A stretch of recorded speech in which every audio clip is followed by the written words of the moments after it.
what's the least amount of training somebody can do to make gains that are regarded as meaningful.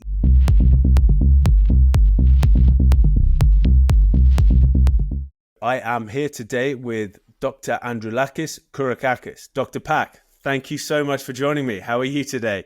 I'm good, and I'm thrilled to join you, and also to congratulate you on your Greek citizenship, which you just achieved by pronouncing my surname, your brand new Greek passport, and tax that you owed the Greek government, as well as a couple of other things that you need to pay the Greek government for, are on the way to your mailbox.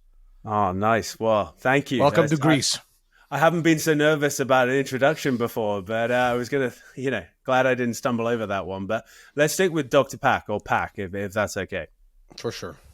Cool. So I was wondering if you could kind of just kick us off by telling us a little bit about your background and how you came to study what you study.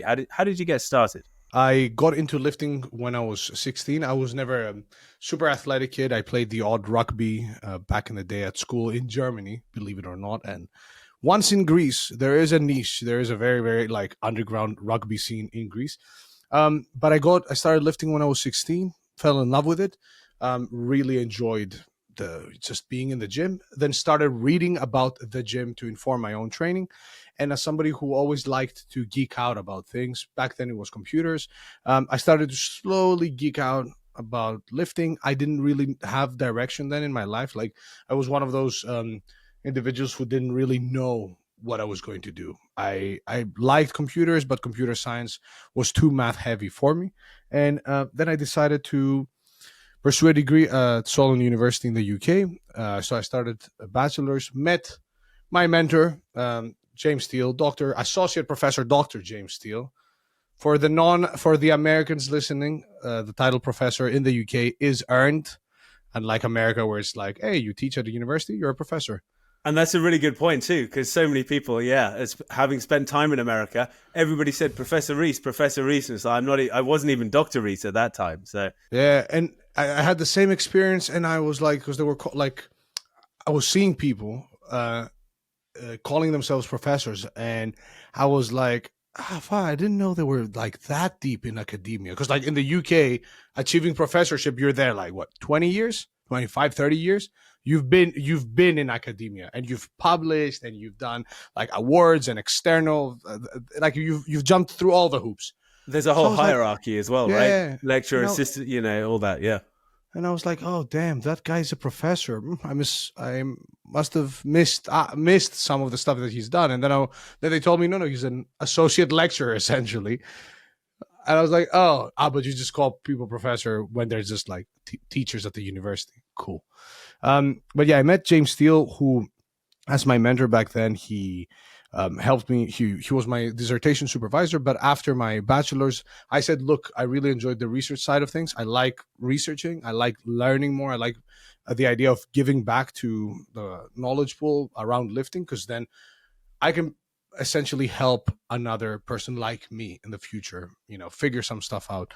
And I essentially did research for free at the university. So I did a couple of projects and we published them. I started teaching because I come from a family of academics, and education is something that I've always enjoyed. I've always enjoyed presenting to people and just talking about the things I love. So teaching came relatively naturally. And at some point, I had enough publications to sort of allow me to jump from a bachelor's straight into a PhD without doing, the traditional sort of master's route. And the PhD, long story short, we decided to look at what's the least one needs to do in order to get stronger, but specifically looking at power lifters. I always loved looking into anything muscle and strength related, like muscle, hypertrophy, and strength related. And it's a bit of a long story, but essentially, we did a pilot study in Greece with some power lifters, and that gave birth to the idea for the PhD, because to my surprise, we didn't really have direct research, we didn't have papers synthesizing the current literature on what's the least you can do, and we didn't have papers that directly explored what's the least you can do. Obviously, you had many studies where people didn't do much, and then you could look at those and draw inferences from. But specifically in the population of powerlifters, there was absolutely nothing. So that's interesting, yeah. And I think I suppose the first thing to note here is that we're talking about minimum effective dose. So we're talking about, well, I'll let you explain, but the dose that it takes to make some progress, right? Yeah. That it's not just a sort of maintenance thing. So yeah, talk to me about your PhD a bit more, about the minimum effective dose and I understand it relates to strength. Yeah, for sure. So just before I jump into that, at the moment I am a visiting scholar at Lehman College in Dr. Brad Schoenfeld's Applied Muscle and Development Lab, where we're looking at all things hypertrophy and strength, including maximizing those attributes. So I just want to throw that out there to show that, like, I love minimum dose research, but we also love geeking out about, hey, how can we get our biceps to be slightly bigger and stuff that Gen Pop people may not necessarily care about that much, at least. But we're also trying to, like, better understand muscle growth, strength, and so on and so forth. So the concept of the minimum effective dose is much like medicine. Like, you're trying to find a dose that can elicit a response that is meaningful for the outcome that you're interested in. So it's the same way you'd like to find the minimum effective dose for X medicine, but you want that dose to be able to improve whatever condition is trying to improve. Similarly here, what's the least amount of training somebody can do to make gains that are regarded as meaningful, not to just see a number slightly increase, but that increase could be because, it could be well within error, like measurement, error of measurement, measurement error. Sorry, my Greek side was acting up there. Be quiet, stupid Greek. We're speaking English now. Yeah, and I think that's quite important for people to remember. So this was the amount that you could actually make some progress. Might not be optimal progress. We'll talk about that later, but some progress. So if you could kind of summarize what you found. For sure. I'll give you so if anybody wants to read the actual studies, everything is out there. It's published on different journals. They can go to minimumdose.training. If you just type minimum dose, one word, .training on your browser, it will take you to a page that has all the studies there. It has 3 studies plus one. The last one is not from my PhD. But the top study on that link is essentially 5 studies in one, which is not common in sports science. But we decided to go down the multi-experiment paper route to not have 60 different papers with the title minimum dose. So long story short, for, let's say, non-power lifters who just go to the gym and want to get bigger and stronger, and this sort of covers sort of minimum dose for hypertrophy as well to a certain extent. Some terms are going to apply here, but doing a single set of around 6 to 12 repetitions close or to failure, performed 2 to 3 times per week, and that's per exercise. So let's say you're doing a chest press. If you're doing 6 to 12 reps, like a set of 6 to 12 reps to the point where you're like barely finishing a rep or not even finishing it at all, and you're doing that 2 to 3 times per week, you can expect significant strength increases, although suboptimal, for around 8 to 12 weeks. Now, we looked specifically at the squat and the bench press because, again, my PhD was on powerlifting.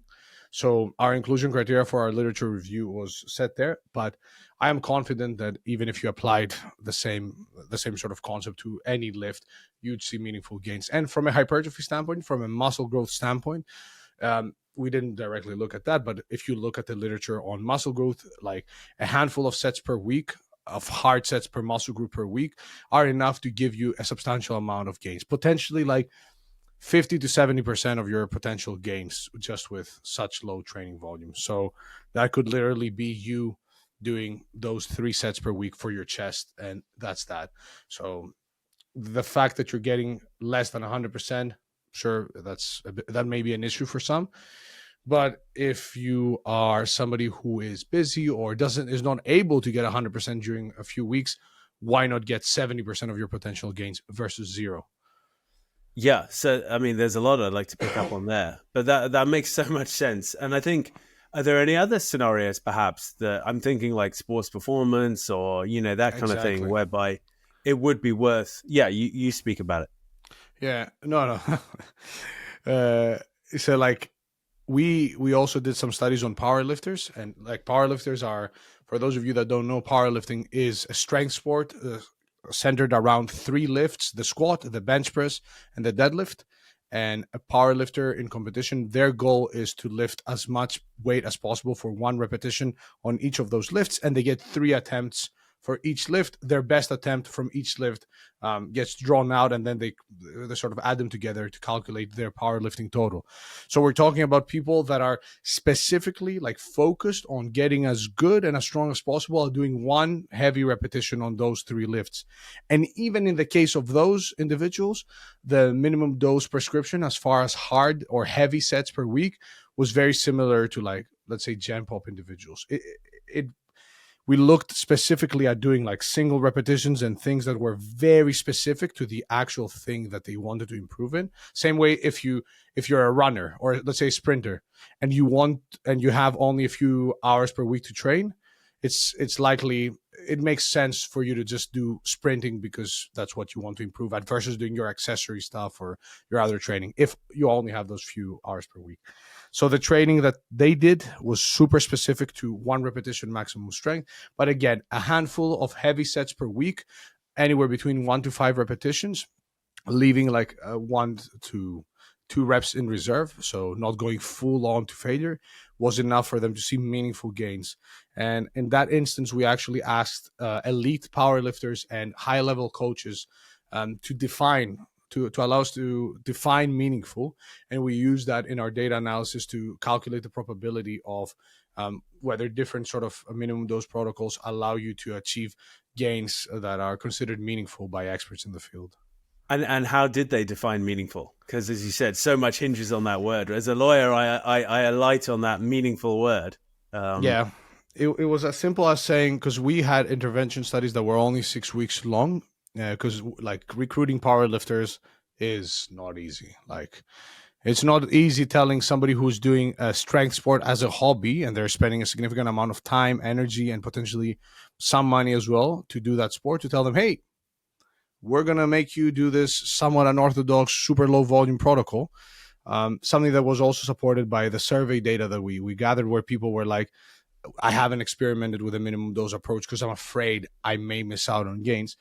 But essentially, we asked people, hey, what would be a meaningful increase over 6 weeks in kilos for each lift and their total? And then we separated by athlete, and coach, and so on and so forth. But we also did we did interviews with some of the elite and super high level coaches where they were allowed to, they were able to expand on what defines meaningful. And there were plenty of responses, but essentially, for the higher level athletes, even any sort of change could be meaningful in those 6 weeks. I was going to say, if they're powerlifters, and presumably there are some of those, if they're elite powerlifters, they're already extremely strong. So eking out just a few kilos is going to be meaningful, you'd think, right? Yeah. It's not like they're newbies who'd never trained who would easily have meaningful gains just by training the lifts, right? Yeah.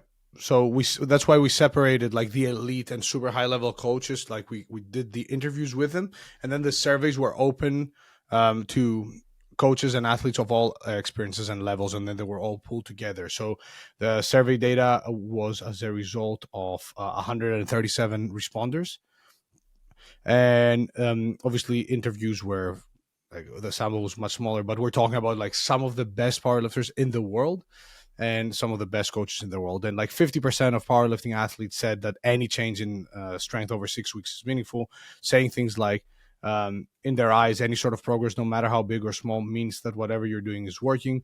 And same with the coaches. 50% of coaches said that after a high level, usually anything is meaningful, and anything above where their block started would be considered as meaningful.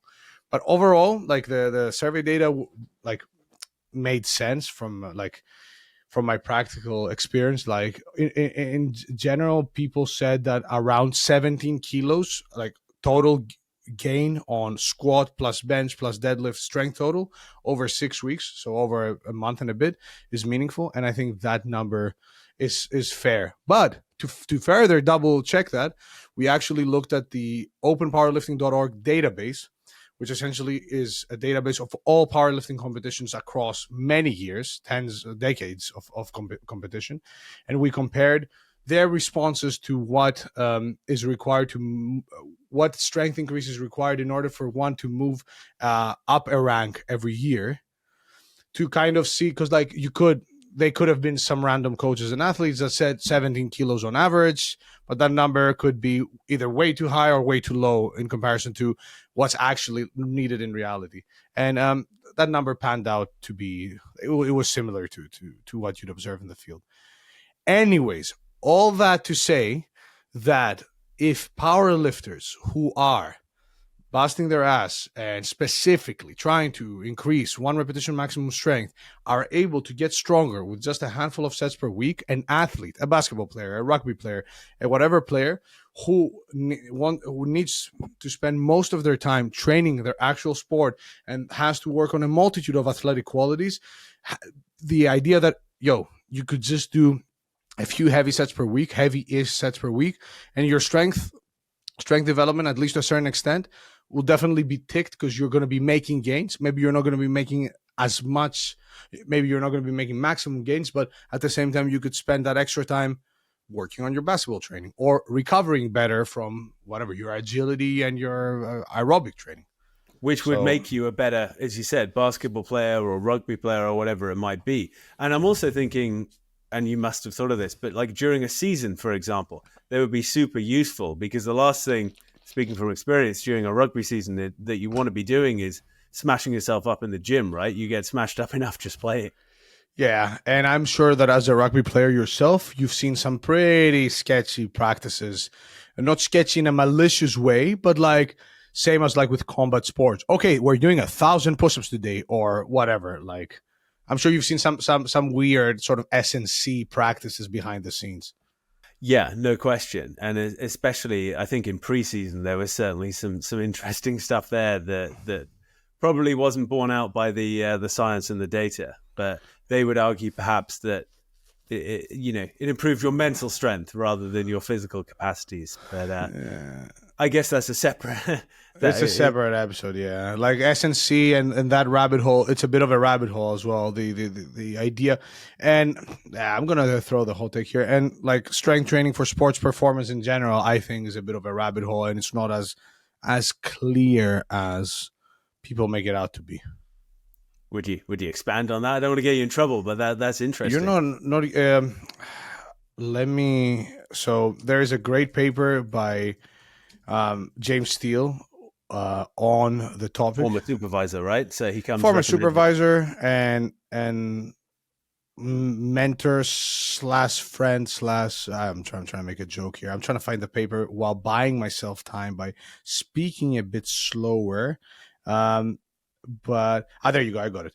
So essentially, he published a paper called "Does increasing an athlete's strength improve sports performance? A critical review with suggestions to help answer this and other causal questions in sports science." That was published in 2020. And like the gist of the paper, obviously I'm not going to go over the paper because this is James Steele we're talking about, aka quite heavy. But the conclusion is that evidence is lacking on whether improving muscular strength is causally related to sports performance. And the evidence that we currently have is primarily observational and cross-sectional, with experimental evidence being limited and usually focused upon proxy measures of sports performance, and usually in small samples, without consideration of the meaningful of effects. I'm not saying strength training is not good for sports performance, but in the S&C world, it's not unusual to hear, we're going to do this exercise and this will transfer to you being a better basketball player, when you also have time that's passing of that person playing more basketball, 100 and other things that they're doing. And I don't know, we need to be a bit more cautious sometimes. Yeah, and often it's not just the strongest player is the best player, right? There's so many or even the most conditioned player is the best player. There's so many factors, as you said, that perhaps sometimes if you spend too long in the gym and not enough time on your skills, then you're not maximizing it in the way you think you might be. Yeah, exactly. It's okay. So we've talked a little bit, and you've mentioned it a couple of times. Minimum effective dose, right? Minimum versus optimal, for example. And I've heard you talk about this, and I thought it was really illuminating because, well, I'll let you explain. But obviously, there's a difference between minimal and optimal, or minimum and optimum. But it's not perhaps as big as one might think. So, That's what she yeah. said about the concept of the minimum dose, and then proceeded to laugh at my genitalia and leave. No, we're unfiltered, so you're all good. Probably increase viewing figures. Anyways, yeah, the difference between minimum and optimum is not quite as big as you might think. Yeah, it's obviously like that depends on the actual dose that's presented, but just when like intuitively it makes sense to do, or like you're encouraged to do things to the best of your abilities and get the most out of whatever you're doing, and I'm all up for that. But at the same time, in the context of strength and hypertrophy, especially for the majority of people that are not getting paid from lifting, resistance training itself as an act is a huge benefit for your health and overall well-being. Even like up to 60 minutes per week can be enough to maximize the risk reduction for like all-cause mortality. Let's say you just going to the gym a couple of times per week is already an insane thumbs up. But in the context of muscle growth and strength, suboptimal may mean that you're getting like 80% of potential gains versus 100%. But for a lot of people, that extra 20, 10, 30%, whatever that may be, may not be actually that meaningful, or may not be worth their time, investment, or extra thought. Now, you can always, like, the difference between optimal and suboptimal in the context of muscle growth and strength comes down to manipulating a few variables, namely like training volume, how many sets, how many hard sets you're doing per week, your technique, which can be adjusted, and potentially some advanced training techniques and like exercise selection. But for the majority of people, even those who are looking to optimize and get the most out of their time in the gym, there will come a point where either they will be too busy, too tired, or even maybe not up for training as much in the gym. So we're going to focus mainly on like training volume here as far as like the minimum effective dose. We're not going to talk about technique and stuff. And for those people, the idea that, hey, you can still go to the gym and still get the majority of your gains, that in the long term allows you to be in the gym for longer and potentially look at closer to optimal gains than trying to force what's optimal and not really getting it in. I guess the main takeaway here, like I'm trying to get more people to buy into resistance training and understand that, look, you don't need to feel this pressure that you're wasting your time if you just go in for 20 minutes.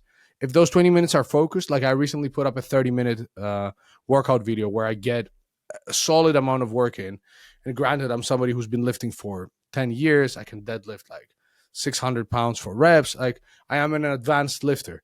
And if I can get in and out in 30 minutes and get an effective workout, so can whoever. And I'm just trying to get more people to buy into the idea that, look, you always have a fail safe. You always have like a few sets per week to fall back on. There's no reason for you to not continuously engage in resistance training. You could do minimum effective dose training for the rest of your life. You'd miss out on gains. It's likely that you would, but you're still looking at all the health benefits. You'd gain a decent amount of muscle, a decent amount of strength, and overall, it's a really, really beneficial hobby for you. So just know that even a little bit is more than enough for like really solid gains. And you're not looking at 20%. You're looking at like upwards of 50 to 60% of your potential gains. For hypertrophy, for strength, it could be even like 70 to 80% of your gains with just like a handful of hard sets per week. And I think that should be really encouraging for people because, as you said, like that extra 30%, unless you're a professional athlete or a physique athlete, whatever it might be, probably doesn't matter all that much. As you said, it's certainly not going to impact your health very much, for example. And there may actually be, arguments that it improves your health because less stress on your joints and stuff like that, for example, from periods of lower training. So talking again about minimum and then optimum. And if we talk, I kick myself if I didn't ask you this, but In terms of say sets per week and hard sets per week, obviously the quick answer is it depends. But as a general kind of guideline for 80% of the people, 80% of the time, or whatever figure you want to put on it, what are we looking for optimal sets per week? Uh, I'd say somewhere in the 10 to 20 range per muscle group per week. And it could be like, it's probably a bit lower for strength, and it could be like 8 to 15. But like, it's not, you can't really tell for sure, because it's like, you're not going to clone yourself and see whether, Johnny 1 versus Johnny 2, who's going to gain more muscle mass. I think for the majority of people, like, stay within that range, figure out what you enjoy training more, recovers better over time, and so on and so forth. And as long as you're in that range and you're consistently progressing and doing your due diligence outside the gym, as far as recovery and food go, the details don't matter that much. But let's say you are somebody whose life is all about, like, you care that your like side delt is slightly smaller than your front delt, and like you want to gain as much muscle mass as possible, and that endeavor in itself, it really enhances your life quality. Like, it's your hobby, it's your passion, like you love it. There, I'd say, I don't know, making the bet and doing even more training volume, so being maybe in the 12 to, like, or maybe 15 to 30 set range, again, for that specific, like, for the individual who wants to leave no stone unturned. Based on the data at the moment, that you're not going to lose muscle mass. Maybe you did spend that extra time in there not really gaining much after a certain point, but if you want to leave no stone unturned, um do I think that you're going to make a ton more gains by doing a ton more volume? Not necessarily, but it's worth taking that risk, because you're not risking that much, and it may be that you actually make more muscle gains that are meaningful for somebody who looks at the details. I'm not going to do 25 sets per week, or like, I'm happy with 8 to 12 sets per week, because it's manageable, and I don't care now if I've missed out on like half a kilo of muscle mass overall, like, over the past few years. And is it body part specific at all? Like, would there be so? Well, I'll let you answer that. Is it body part specific, or I mean, that's something that you'll figure out more or less. There are some like volume guidelines that have been thrown around, but it's not like we have a ton of data that you can say for sure that this muscle group needs more to grow or needs less with a lot of certainty. Plus, again, get in the gym. If you see that, hey, like, monitor basic things. See what your session RPE is. See how sore you are after a few weeks of getting used to a new program. If you see that you're in the gym and your quads, after you do like 8 sets per week, they hurt for 3 days and you're feeling tired, maybe you need to keep it there. Obviously, assuming your sleep, food, and so on and so forth are in check. For other muscle groups, you may see that you can push them more. If they're feeling recovered and you can do more, do more. If you're trying to absolutely maximize muscle gain.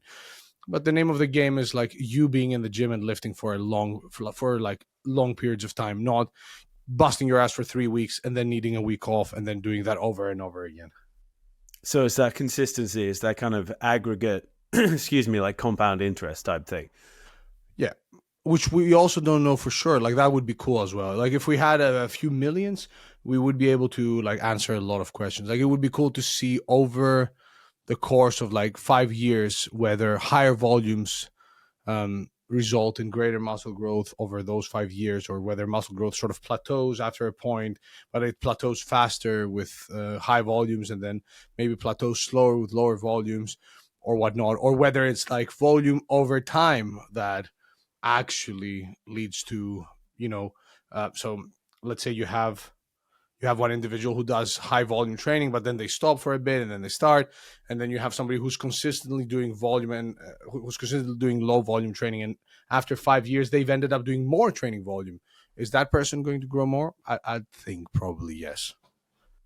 Yeah, I mean that's a really interesting way of looking at it as well. I think you've just touched on it, but one knock that people might have on studies is they'll say, oh, well, it's short term, it's 6 weeks or 12 weeks. And what would this impact, or what would this method look like over 2 years or whatever it might be? Yeah, it's like, okay, bro, nice. You are that guy. You made that comment. Congratulations. We were not aware that there are limitations in research, and we are all collaborating to do short-term studies because the only thing preventing us from doing longer studies is our will to do them.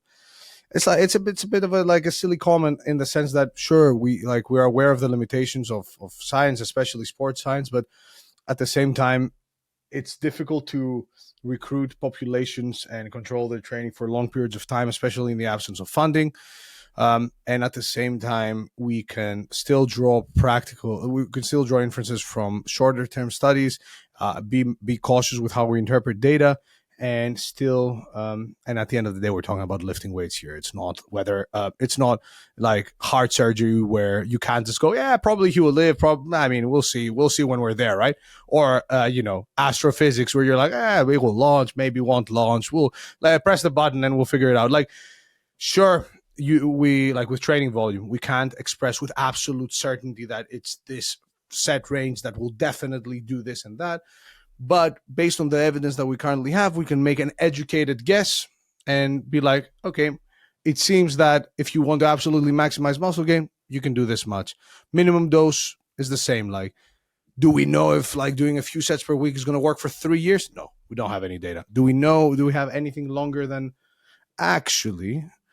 I'm chatting shit, as we'd say in the UK. We do have some long-term data, but not in the form of like an actual randomized controlled trial. But let's ignore it. But we can still make an educated bet and say, look, we have the totality of evidence shows that a few sets per week seems to be thumbs up for muscle growth and strength. It's likely that you can sustain that for some time. Then you can add a bit more. But those sort of criticisms that are just thrown out, and I don't see the purpose of it. Like, what are you highlighting? That there's limitations in science? Sure. And like, where do we go from there? Like, we can literally tear down a lot of sports science stuff, like absolutely tear it down, especially if we go back a few years. But we are an applied field, and we want to actually provide some practical takeaways here. Yeah, I just felt like a lot of people say that, so I thought it would be interesting to actually get the response, which makes a lot of sense. And yeah, go on.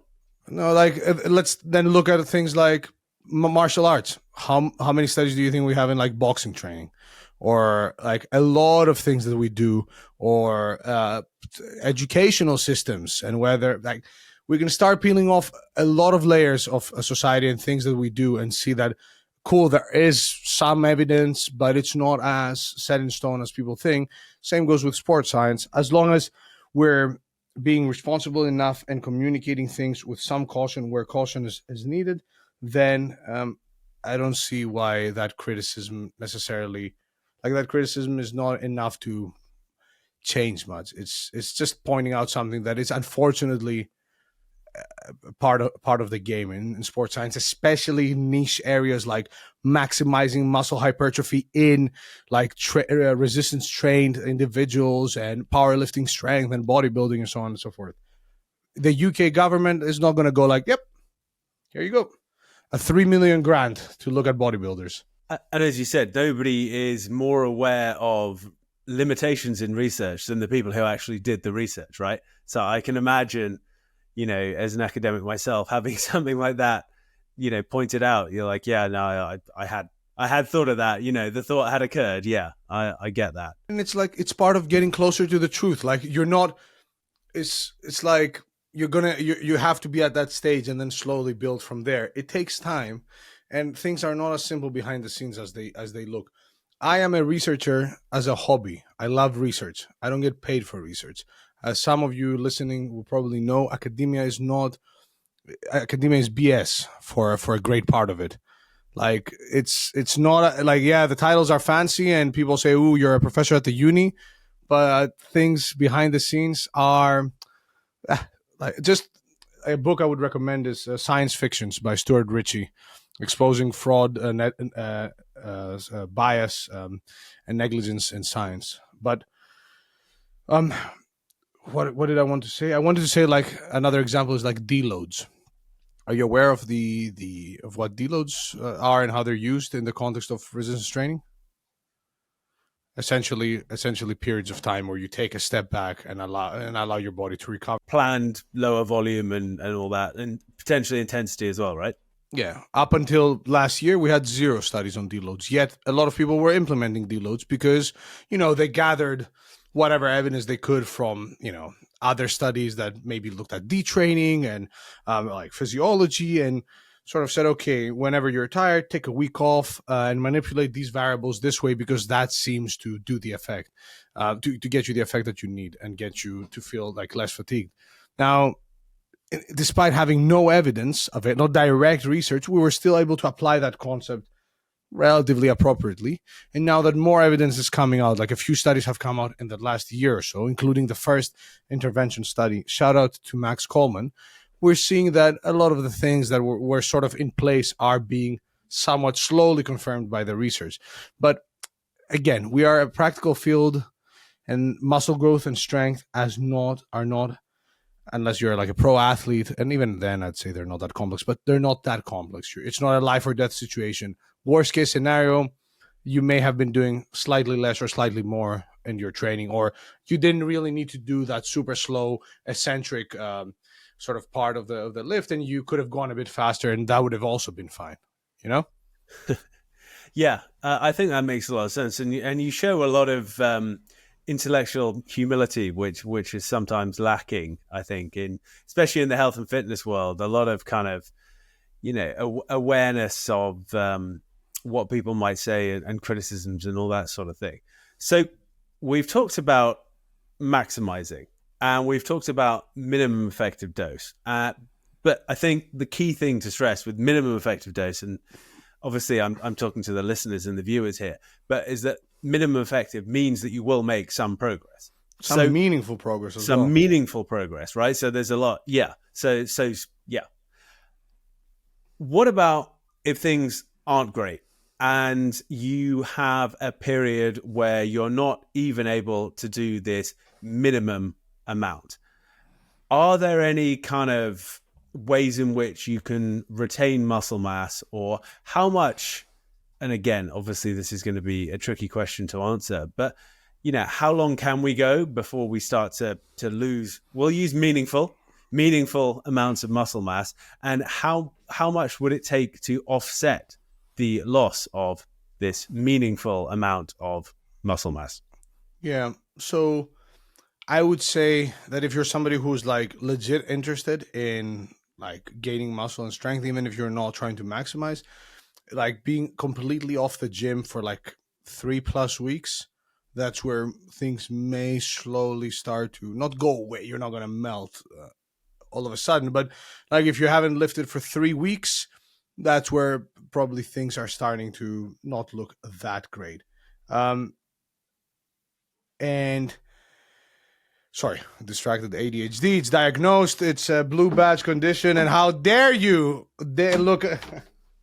But like, just do something, man. Like, how busy are you? Just fucking go to the gym for like one session of like 30 minutes where you can literally sit on one machine per muscle group, do one set of even like 2 reps, like put the full stack and just go and just try to push it.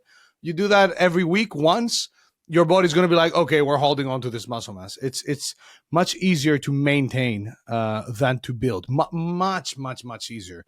Again, assuming you're not on some crash diet and sleeping 1 hour a day.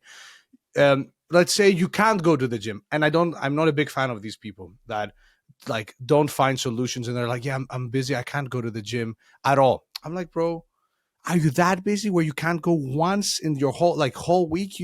I get it. Maybe you live in some remote part of the world. Okay, fair enough. In that case, if you're legit interested in keeping your gains, just do some body weight training. Literally Google exercises for your whole body that you can do at home or like at a park or something, and then just do one set of that until you can't do it anymore. But even if you do a bit of it and not to complete failure, I think that will still be enough to maintain the majority, if not all your gains. It depends on your training experience, right? If Yeah, you're I was sort of thinking, so for example, I freaked out with the COVID lockdowns because I didn't have any gym equipment at home. I trained for whatever it was, 15 years at that point. And, I did, as I always do, I looked into the research, and 3 weeks is kind of, as you said, a bit of a cutoff point. But I'm thinking in those, like, if you got injured or there's another global pandemic or, gyms are shut, that kind of thing. Yeah, I How much mean, did they pay you to say those words? We were clapping for those doctors out there with their bachelor's degrees. Where's oh my well. clap? Who are the real? This is the important stuff. This So is who are the okay. real Let's doctors? let's let's pull out my favorite paper titled "Whom Should We Really Call a Doctor?" by Oh, a. by the Canadian. Yeah, I've seen that one too. Yeah. All right, and let's just read the last sentence, which says, "When we are asked in a physician's or a dentist's office what kind of doctor we are, we respond, the real one. We are the ones that teach others." Bro, I didn't know that it was such a big, like, I came at it with a, like, self-parody, sort of like real doctor. And then I was like people were responding and writing essays, and they were like, yeah, we are the real doctors. And I was like, wait, is this a thing? Like, I didn't know it was a thing, but apparently it is. Um, but yeah, let's say even during a global pandemic, man, I had advanced lifters that were doing, they had like one dumbbell at home and went from effing squatting, 500 plus pounds to doing split squats and like sissy squats and pistol squats. And they came out the lockdown just fine. Like, the lockdowns were a really good, like, sort of, obviously it wasn't a controlled study, but it was a nice, like, a nice chance for us to observe how people actually get back into training after being at home. And yeah, let's say you're on holiday for 2-3 weeks, and again, you're a loser and don't want to go to the gym because you love lifting, but you don't love it enough to go to the gym while on holiday. What kind of a holiday is that, where you can't go to the gym once a week? Huge pet peeve for me. When clients, bro, you're paying hundreds of pounds per month for coaching. You're on a holiday in a civilized country.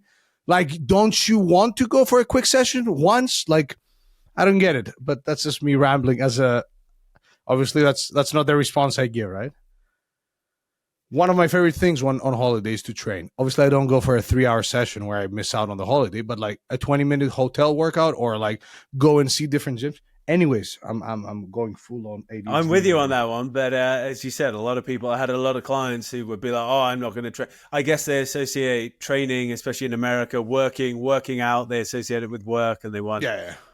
I'm not a psychologist, but yeah, Psychologist. Aren't you? I mean, you have a law degree, but I'm pretty sure the psychologist it's baked in there somewhere. Oh, how do you feel? Good. Okay, you're fine. That will be 100 pounds, but just do something. Literally, like any exercise that you can do with your body weight. Ideally, take it close to failure, but that should be more than enough for you to maintain. And like, I know it can be a bit cringe and a bit like people associate environments with certain feelings. Psychologist over here, but being in your hotel room and all of a sudden needing to do push-ups. But once you get that first set in and you sort of feel your heart rate go up and you're slowly starting to build up a sweat, it will be much easier for you to get something in, even if you don't target all muscle groups. You holding a suitcase and doing like single leg RDLs and like some like paused goblet squats, and then maybe banging out a few push-ups and like doing like a few rows again with a suitcase. Or if you're lucky enough where you can do some chin up somewhere, that's going to be more than enough for your body to go like, yep, all good, no stress. Ideally, oh, cool. Ideally, like having access to a gym would be even better, because you can literally go in 30 minutes, sit on one machine per body part, like chest press, shoulder press, leg curl. What am I forgetting? Lat pull down or a machine row or whatever. Maybe calves and abs if you like those. One set of each, literally any rep range close to failure, you're done. Your body now is like, okay, I'm going to maintain now. and it would be literally any rep range close to failure. You said so. It could be body weight stuff. Even if you end up doing 30 reps, that's not a problem. Yeah. But I would argue that even not close to failure, your body's probably going cool, but you don't want to tell people, hey, do an easy set of 3 reps where you get into a push-up and just go 1, 2, 3. Okay, that's like, if you're only going to do that one set, at least make it count to make sure you're ticking as many boxes as possible. That makes a lot of sense. And I suppose on this, the last question on this topic, what about injuries and anything that, so I've heard about, and I'm probably going to butcher it because I'm not a scientist, but this cross innovation principle. And the idea is, if you, well, you can explain it, but that kind of thing. And then coming back from injury. So say you haven't been able to train your legs you've had knee surgery or something like that. So I suppose the first part of the question is it worth training the other side? And the second one would be, how would you, because you wouldn't suddenly jump straight into 20 sets, right? No, for sure. Yeah, it's definitely worth training the other side, especially if you can't do anything. And there's other things that you can potentially look into exploring, like blood flow restriction training, where you could potentially train with very, very low loads and still get a benefit from training. You could even look at isometrics, or like even deep stretching to an extent can help. You could even look at electrical muscle stimulation. So okay, we're going a bit YOLO, but like you've probably seen those ads like where they connect the Oh yeah, electrodes, and the so, electrodes on the abs. Yeah. yeah, like that for an injured person. Let's say you can't bend your knee whatsoever. Looking into that and going obviously to a trained professional and doing that to your quads and maybe like hamstrings and calves, it can be equivalent to like an isometric contraction, and that may be enough for you to at least not lose as much, which is better than losing much. So there's plenty of ways to, I don't want to say skin a cat because that's a sensitive, I'm a cat dad and I've stopped using that phrase, but there's many ways to go about it, like you have plenty of tools in your arsenal. Keep in mind now, if you got in a car crash and you've broken every bone in your body, maybe electrical muscle stimulation is going to be painful, or you won't be up for it. So assuming it's not the worst injury in the world, there's ways to work around it.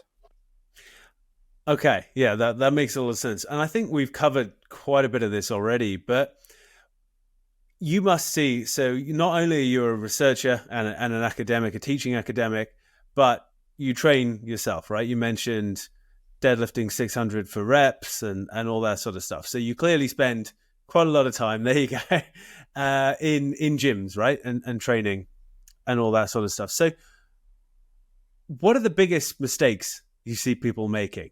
And we may have covered some of them already, but you go to the gym and you have a look around. What are the biggest mistakes, or what annoys you, in training? Um, the biggest mistake, I guess, is again like not really understanding that something is going to be better than nothing, and where people fall off the wagon. I don't want to go on a like no excuses sort of rant, but it's like, especially like I see people fall off the wagon completely, and I'm like, bro, like could have gone in once, like just because you couldn't do your 6 sessions per week that you committed to mentally, like we're telling you, just go in once and do something. You'll see it's gonna, over the long term, you're gonna be like, nice that I went in those months and still got something in. And I guess like things like ego and technique, although that's another rabbit hole, but like, bro, you're in there, you're trying to gain muscle mass. There's no real good argument for your technique to be horrible. Like, I get that maybe you don't want to do like the super deep stretch and even there though, I'd be like, you're doing it anyways. Add the extra little bit, create good training habits, good training etiquette. And obviously, now that I said the word etiquette, the assholes that are still in 2023, because I train at a commercial gym, as you know, as a fellow British man, the gym, the group, sort of the chain in the UK, like take your fucking things off the bar when you're done. That's not really a training mistake, but like it's related to training etiquette. But leave the ego out the door when it comes to technique. Nobody cares. Nobody's watching you, and if you're there doing the damn thing, might as well do it properly. And why get used to like reducing range of motion or being sloppy with your form, and then 6 years down the line, that's how you've learned to train. And you see that with many, like even jacked dudes that are that have been training for like decades, that they learned that way and then they sort of like allowed themselves to continue that way. And it's like, you're probably losing rather than gaining from that habit. Plus, why, Yeah, I guess as you said, people there's probably quite a bit of insecurity in some of in some of those people if it's related to ego. I mean, I think a lot of people who train it may stem from some kind of insecurity. There's my amateur psychology again. So another thing that I'd like to talk to you about, and we're changing gears a little bit here from the sort of more science based actual data of strength and conditioning, and talking about communication. Uh-huh. And one of the things that I noticed with you is that you're a very good communicator, that a lot of this stuff that can be quite dense, especially academic stuff, you're good at summarizing. And I think you put up a post the other day about the value of memes, for example, and a quote from your mother, which I thought was really good. The original doctor, The original Androulakis. doctor. So, and she's a real doctor, I take it. She's a real doctor like us. Yeah. Well, there you go. So maybe lead with the quote, and hopefully your mum will watch this interview, so that'll be at least one She viewer. does. And so if you start with the quote, and then tell me your sort of thoughts on that, and communication of academic ideas to a more general public audience. For sure. So, just a bit of background on my mom, Dr. Androulakis, the original, did her master's in NYU and her PhD at the University of Reading, uh, specifically in linguistics. And the topic was gaps and clitics in Greek. Not the most exciting PhD for non-linguists, but hey ho, shout out to her. And my mother is an educator. She has worked at like private schools in the, I don't know if you know the educational system IB, the International Baccalaureate. So she's been like an IB coordinator. She back in the day just a teacher, but now essentially she teaches teachers. She's written and published books for like the lessons of the IB, specifically on like English literature. And she's been an educator for her whole life. Has worked at in schools in the UK as well, including like the American School of England and in Germany. That's why we went to Germany. I lived in Germany for 7 years because my mother worked at a school there, and she travels the world and teaches other academics about like how to teach and so on and so forth. And I heard somebody mentioned like people have received the memes relatively well. Like just a bit of background for people that may not know. I make memes on Instagram as a mean of like communicating science in an easy and sort of entertaining way to like grab your attention, see the memes, see the gist of the literature, and then there's usually a lengthy caption with some references on a particular topic. Keep in mind, and this is the where the quote of my mother comes in place, where she said, in order to, how can you guide the learner to where they want to go if you don't meet them where they are? I mean, the full quote was actually, if we're to educate global citizens for the future, learning can only be self-directed learning, or andragogy, characterized by learner control, self-responsibility, learner definition of objectives, a problem-solving approach to learning, self-directedness, intrinsic motivation, and the incorporation of the learner experience. And then there's more, so we're going to skip that. Too long, didn't read, Mom. I just wanted a quote.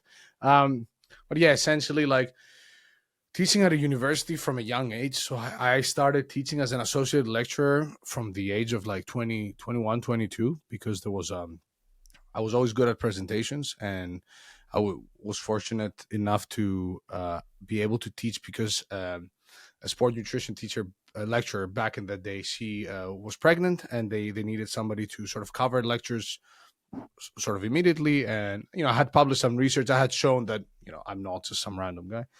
And the one thing that I saw is that in academia, there are some ways of doing things that are sort of there and have remained there. And I was like, okay, if I am able to get the students to interact with whatever I want them to interact and actually learn, even if the medium that I use is somewhat unorthodox, that's fine. It doesn't need to be the same boring PowerPoint slides and me just going through them in the form of a traditional lecture. Why force that if it's not working? And that's something that memes helped me do. But some people were like, only a few, like said you're an academic. How can you be making funny memes? And it's like, come on, bro. Like, since when are we above um like make above being good educators? Like, that's the name of the game. The name of the game is not to gatekeep knowledge and be like, yeah, here's my latest meta-analysis for the 5 people that read the full text. And that's the sad thing, that you hit on it at the end, right? Very few people will read the full text, and therefore very few people will actually benefit from the research, right? Whereas if you can communicate it as you do in more sort of manageable, digestible chunks, then, at least you'd argue that some of the purpose of the research is to inform people, while it's serving its purpose perhaps more effectively than it would otherwise.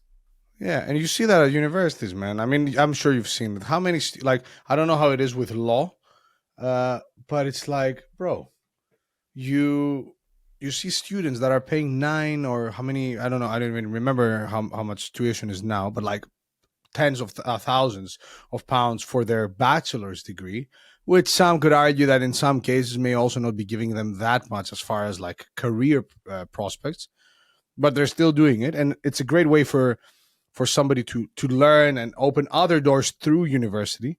And you see them not engaging, like like it really grinds my gears to see people studying fitness and personal training, or sports science, or like strength and conditioning, and it's like, bro, you lift, I see you in the gym because we all go to the same gym because we live in the same town. You are not geeking out, but you're consuming content around the gym. How can you not care about your degree for your own sake? I get some modules will be more boring than others, but like, how can you not be aware of the literature, like, or just watch a few YouTube channels or whatever? I don't know. It's mind boggling. So finding ways to engage those people more, I think that should be the name of the game, rather than, oh, we got to do things the way we did things years. Yeah, I think that's very persuasive, and I think that especially in this kind of 21st century environment with so much online, if you can't communicate online and you can't communicate to people in a way that grabs them more quickly, then you're going to miss out on a lot of people. And in the US, for example, what you said is just underscored even more, right? With $70,000 per year for some bachelor's degrees. When my uncle told me how much because he's a lawyer, he's a big time lawyer. I'm not gonna say specifics, but he studied at Georgetown, bro. Wow, like, we're talking 50 times the cost of our PhDs. Like, we're talking like millions, not millions, like hundreds of thousands of dollars. But okay, those are elite schools in the US. I'm sure people that pay that money engage in their courses. But back to the UK and like sort of bachelor degrees, it's just so weird to see the system not changing, and then just going through the motions. I'm not saying everybody. There's academics out there that are absolutely wonderful and do a fantastic job at what they do, and they love being educators. And don't get me wrong, I hate it on academia, but I'm not hating on academics. I'm hating on the processes, I'm hating on the jargon, and I'm hating on the unfair hours and like meh pay in some cases. But yeah. Anyways, that was me rambling. Lots of important points there, and while we're on it, as you said, I think in certain places there's a bit of a culture of publish or perish type stuff, and then that's prioritized at the expense of teaching. For example, that they'll some people will view teaching as a sort of necessary evil, but I should really be doing research because I'm a serious academic, and I think that's that's a bit of a problem, especially if education, for example, in the UK is supposed to be a big attraction to the UK and one of our best services. Then, if you don't have the best people teaching, then that's going to undermine that whole enterprise. Yeah, I agree, man. And but at the same time, like, when you have a system that is not encouraging the I said the people that make that system to be better, and encourages coasting to a certain extent, eh, how can you expect it to advance? Like, coasting in academia, like, academia can be a very like cozy place if if you've made yourself in and you've been there for years and you've published and Like you don't. I'm not saying you're going to be horrible at what you do, but you'll have the same curriculum.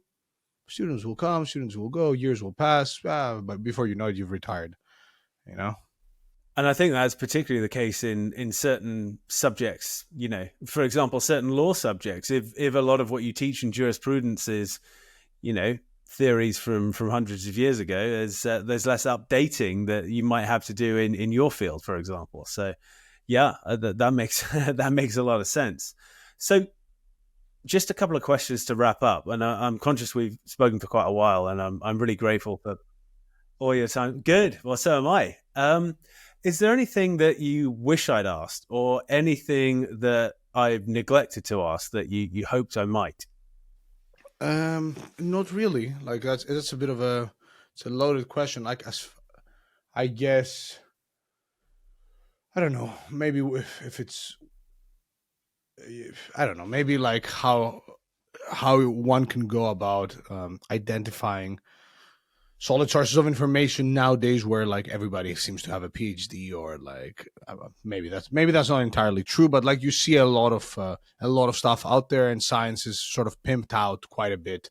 There are a lot of authorities who may have dubious credentials. Yeah, and it is, as you said, I think we forget, as people in academia and people with PhDs, for example, that it's quite difficult to differentiate sometimes between these different sources of authority.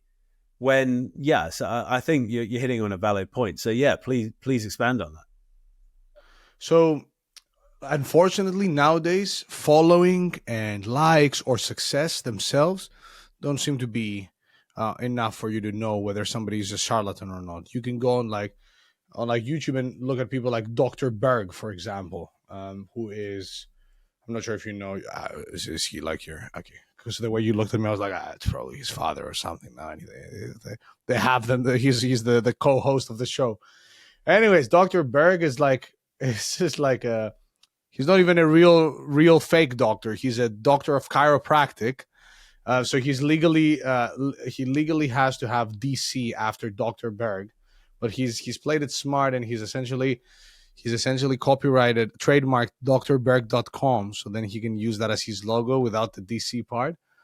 Anyways, man, some guy with 11 million subscribers on YouTube. Highest viewed video has 19 million views. Multiple videos over 10 million views. Multiple like millions of followers on other platforms as well.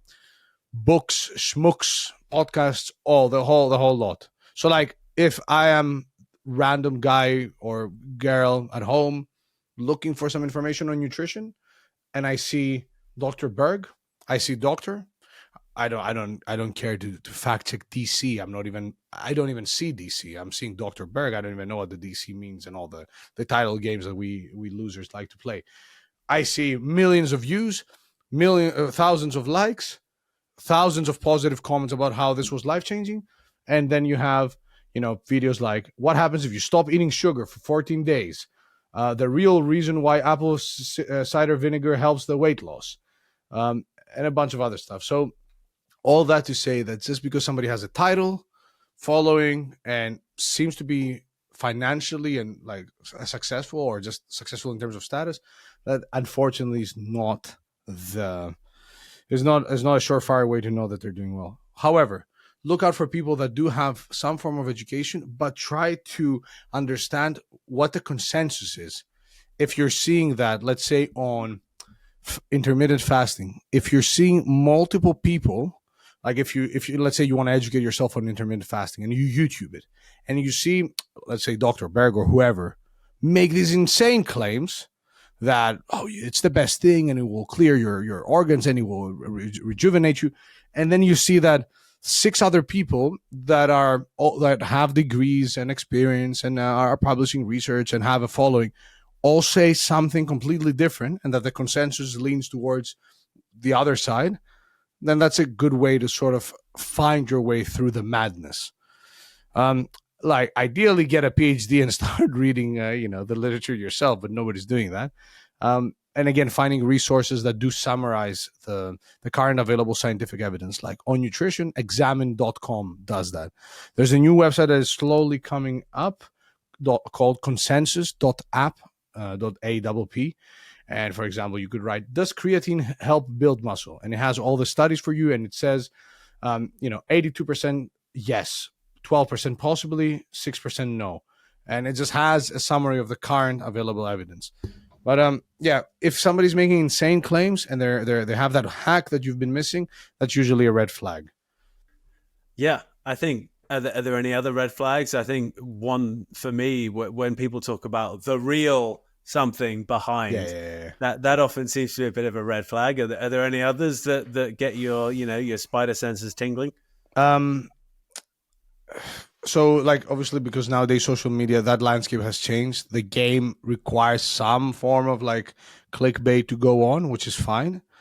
So the title may be the real hack that you've been missing for, and then you turn, you look at the video, and it's a very sort of like mild take on something with a lot of disclaimers. But I would say extreme claims that really go against the consensus, dogma, the idea, like people expressing themselves in like absolutes. Obviously, there's things like, hey, there's gravity. Nice try, NASA. Or shall I say, Disney Studios. There's things that we can express absolutely, but if you are seeing people being extremely absolute and dogmatic and not willing to change their opinion in the light of new data, that's definitely a red flag. But the main thing is insane claims that really go against the current consensus. Like, you can easily spot that out. And I think, as you've highlighted a few times there, the consensus, the bulk of the evidence, the preponderance of the evidence, that's the thing to no, but you know what I mean, Yeah, right? That's it was the word that you used. I was like, I heard the British anthem play in my head. Oh yeah, well, I've got to throw out the occasional long word, right? I can't remember what I was going to say. Yeah, I think, as you said, it's the bulk of the evidence, is the consensus. There'll be a few kind of outliers, outlying studies, and all that sort of thing. But if 80% of it goes one way, then that's likely the way to, I think that's the conclusion you should probably draw. But people are always drawn to the contrary opinion.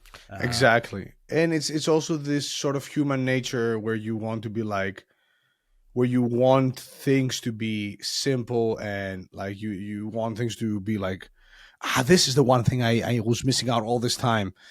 When, like, unfortunately, again, as we said, with muscle growth or with anything, it all comes down to the plain old boring, do the thing consistently over time. Same with, like, okay, obviously there can be exceptions and genetic freaks, but unfortunately, if there was an actual hack, you'd know about it. Like, you would be first. Like, if that supplement that some person is telling you is a game changer was a game changer, everybody would be on it, and you would know about it.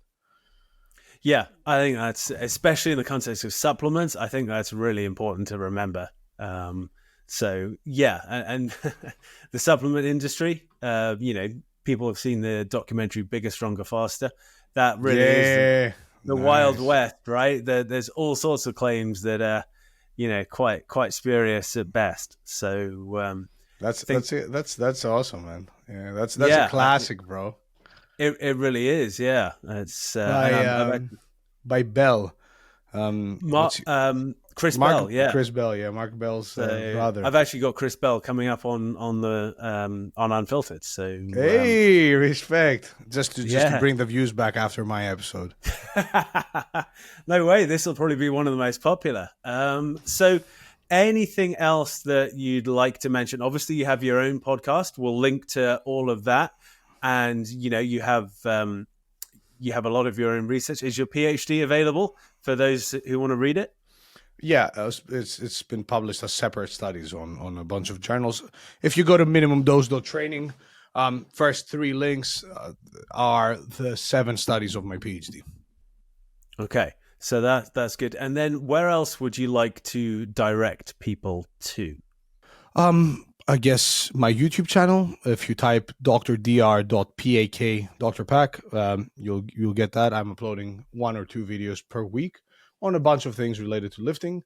We have our Muscle and Feels podcast with fellow real doctor Milo Wolf, and Instagram as well. I guess if you have any questions and you want to shoot me a DM or want to see those infamous memes, that's also Dr Pak. If you write PAK, it should probably come up. If you're following other sort of figures in the field. And we'll link to all of those as well, so they'll all go out with the article. And I'll resist the urge to start howling as well every time you mention that. Nice. Yeah, I appreciate it. yeah. Well, thank you so much for your time today, Dr. Pak. I really appreciate it.